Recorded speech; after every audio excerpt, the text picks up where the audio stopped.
Class आहे तिला सांगता येत नाही, कारण वारंवार ते लोक येतील किंवा दुसरे पडायचे. आपल्या स्पेशल काय आहे त्याला माहिती आहे, ते काय रिपीट करत नाही मी. आणि योग पूर्ण थेरॉटिकल तुम्हाला काही घेणार नाही, फक्त मी माझा तीन चार विषय सांगतो मला मुद्दे. मी ज्यावेळेस विद्यार्थी होतो त्यावेळेस मी 7 वर्ष आम्ही रिसर्च टीममध्ये काम केलेलं आहे. कारण माझे 66 रिसर्च पेपर मी पब्लिश केले वेगवेगळ्या ठिकाणी आणि काही जर्नलमध्ये पण. त्यातला फक्त 2 सांगतो विषय. तर आम्ही 7 वर्ष जे आता इंग्लिशमध्ये मी शाळेमध्ये घेतात आपण पॅरेंट टीचर्स मीटिंग, बरोबर, CBSE पॅटर्न किंवा इंग्लिश मिडियम स्कूल वगैरे आम्ही 95 मध्ये आम्ही सुरू केलं होतं योग मित्र मंडळ आणि मीराबाई योग संस्था. नंतर आम्ही त्याला नावाकडून गेलेलो. तर ती एकमेव संस्था अशी आहे की मीराबाई शाखा म्हणजे संस्था पुण्याची म्हणजे परभणीची आहे, पण दुसरी शाखा आम्ही पुण्यात चालू केली. म्हणजे ठाण्याची घरातमध्ये शाखा, मुंबईची इकडे शाखा, पण आमची संस्थेत अशा आहे की परभणी शाखा पुणे.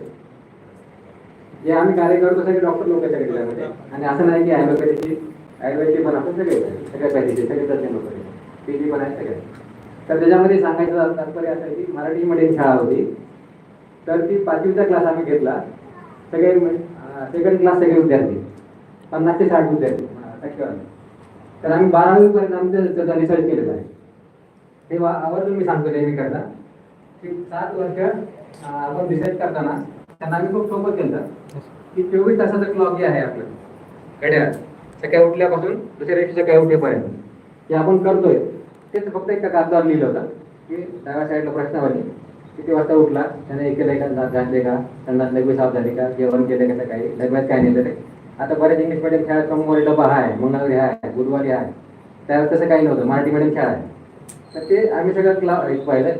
ग्राउंडवर किती वाजता खेळायला गेला, ग्राउंडवर किती वाजता परत केला. आता ग्राउंडवर विद्यार्थी कोणाकोणाची मुलं जातात ग्राउंडवर खेळायला, बऱ्यापैकी टीव्ही वॉच करतात, मोबाईल वॉच करतात सगळं, टीव्ही मोबाईल, आणि नंतर वेळ मिळाला तर मग ग्राउंडवर जातात. आता कल्चर बदललेलं आहे.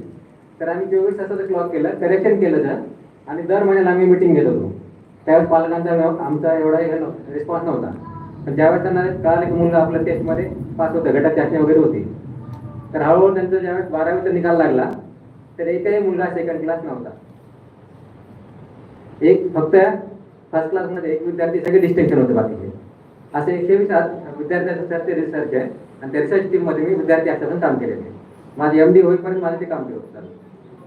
एका शाळेमध्ये आम्ही विद्यार्थी घ्यायचे आणि दुसऱ्या शाळेमध्ये जाऊन आम्ही कॉम्प्युटर घ्यायचे, मोठे कॉम्प्युटर होते आपले, तर आम्ही डाटा भरायचे ते काम करायचे. एक विद्यार्थी होता.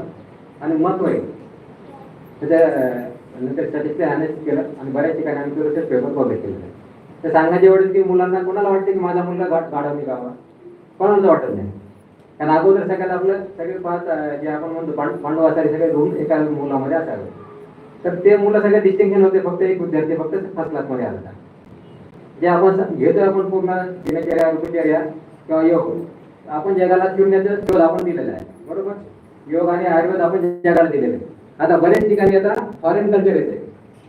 म्हणजे आता जर आपण विचारलं विद्यार्थ्यांना की आपण घरी मुलांना सांगितले किती श्लोक पाठ करतो, गायत्री मंत्र येतो का, दुसरे कुठले श्लोक येतात का. आता बाहेर फॉरेनमध्ये सगळे इंग्लिश मिडियम, अमेरिका इंग्लंडमध्ये तर ते श्लोक घेतात, भगवद्गीता घेतात, आणि आपण परत म्हणणार की ही भगवद्गीता आमचीच आहे,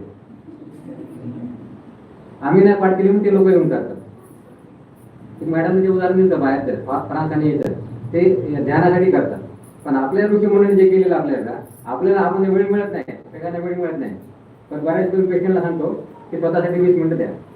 ते सांगतात की 20 मिनिटं मला वेळ नाही, की काय योगासन करायला वगैरे काय गोळी आहे, गोळी नाही. तुम्ही तुमच्या आयुष्य वाढवायचं तर तुम्ही स्वतःसाठी 20 मिनिटं द्या. कारण 23 तास तुम्ही दुसऱ्यासाठी जागा, पण 20 मिनिटं स्वतःसाठी जागा, तर करायला त्याच्यासाठी गोळी कुठं नाही. आणि दुसरे सांगायचं सर, मी ट्रीटमेंट करताना मध्ये असताना प्रत्येक रुग्णाला सांगायचं की तुम्ही मेडिसिन तुमच्या फक्त काही दिवसापूर्वी